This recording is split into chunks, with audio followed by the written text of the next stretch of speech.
Good morning. It is Sunday, the 18th of August, 2024. This is Wes Fryer. This is a Wisdom with Wes episode. I want to talk about roots and identity. Moose is loving being here at Stevens Creek. So Shelly and I are hiking here on a Sunday morning at Stevens Creek Nature Preserve, which we just love. This place is like 5 minutes from our house, and one of the things I was just saying today is it's absolutely wonderful when you have a natural space like this that is so close, because you can come here all the time and enjoy it. So this is about a 4.5 mile combined loop. It's like a figure eight that has two ends and then a connecting path. This is one of the more dramatic fallen trees on this entire path, and I've walked by this multiple times and I've thought all kinds of things. So here's the connections I want to make. This is like the object lesson for roots and identity. We live in the Piedmont, which is this region in North Carolina between the Blue Ridge Mountains and the Appalachian Mountains and the coast. And one of the things that's cool about this is this is where gold was discovered for the first time by European settlers. And Reed's Gold Mine is actually that place, and it's just like 30 minutes away. And so even on the trail here, there's quartz in different areas, right? Because gold runs in quartz. But one of the things about this area is that the topsoil is very shallow. And so we barely get wind here. I mean, compared to Oklahoma, where we moved from, there was tons of wind. But when we do get wind, and like we did have a remnants of a hurricane and tropical storm a few weeks ago, trees blow down, and like this happens. And so what you're able to see in this fallen tree is that it doesn't have super deep roots. A number of years ago, we were able to go to California. We went to Sequoia National Park. We stayed at Montecito Camp, which was amazing. And those trees, some of those, older redwood, the sequoias, I mean, they're over 2,000 years old. And their roots are not only deep, but I think they're interconnected. That's why you have these groves of trees. I think aspen trees are the same way. You don't ever see a single aspen tree by itself. You have a grove because they're connected by the roots. Well, this tree, I do not think, was connected to its roots. And so one of the connections here is that we need to find ways to build community. We need to find ways to have deep roots. We moved here to North Carolina from Oklahoma City 2 years ago. A lot of our roots were kind of torn away. Not all of them, but it's been a challenge to reestablish roots and connections. And one of the things that I have loved doing this summer is some volunteering at the Mint Hill Historical Society, which again is like 7 minutes from our house. And I've had a chance to be with Becky, who is one of the, I think, main founders of the association. And I've gone along with like maybe 4 or 5 different interviews with members of the community. And I think most of these folks have been in their 80s. We did interview a woman who is in her 90s. What do people talk about when they reflect on their life? They talk about their connections. They talk about their rootedness.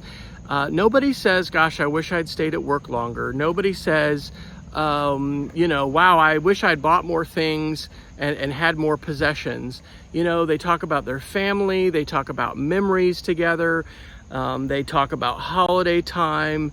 They talk about people who made a difference in their life, whether those are teachers or parents or grandparents, mentors.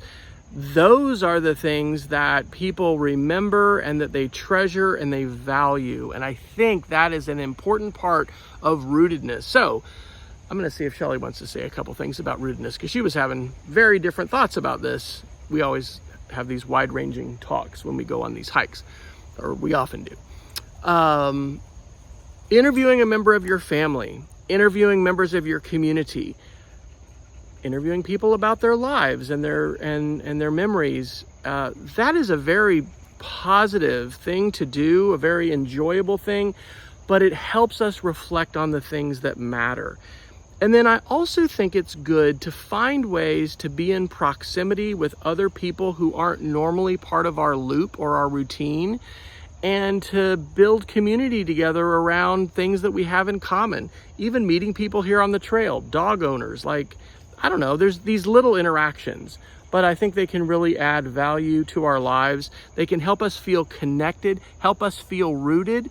And sadly, there's a lot of people today that feel isolated and alone. And one of the things that we can do for ourselves and for others in our community, for our neighbors, is to find ways to be connected, to be more like the aspen tree, and less like, whatever tree this is that was not very well rooted and wasn't connected to its neighbors, and it blew down in the windstorm.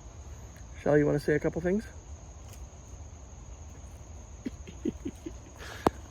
I'm not forcing her to do this. Well, almost, kind of, sort of. I guess my take on the roots is, I don't know, it's not as philosophical probably, but when I look at the roots of this tree, they're very shallow. There's a lot of sandy ground here. And so these big tall trees have very shallow roots that spread out wide.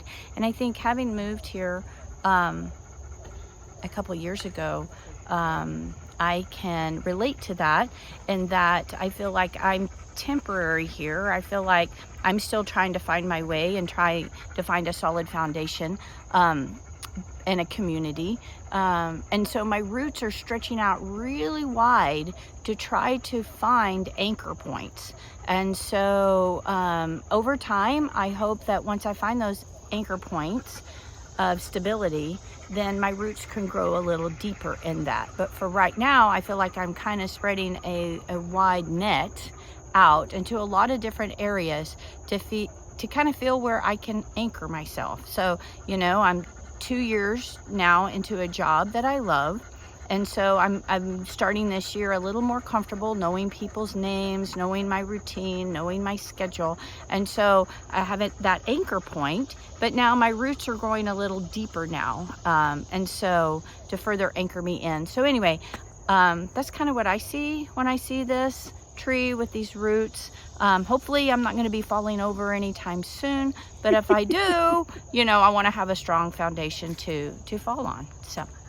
Awesome. Thank you. All right. So here, I'm going to hold this real quick for me. There's these fallen trees all around us. I know. She's like, let's go. Here's this huge tree. There's others, right? They're all around us.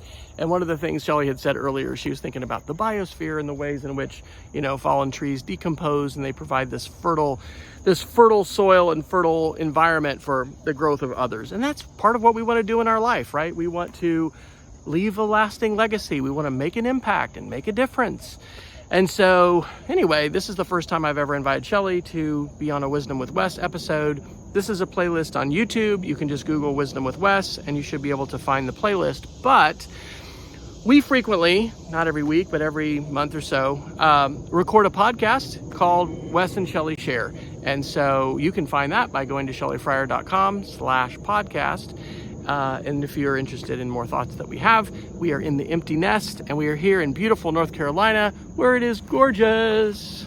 And it's a wonderful Sunday. So praise God for the beauty of his creation and the opportunity to connect and reflect and be in community with each other, to be rooted as our identities continue to change.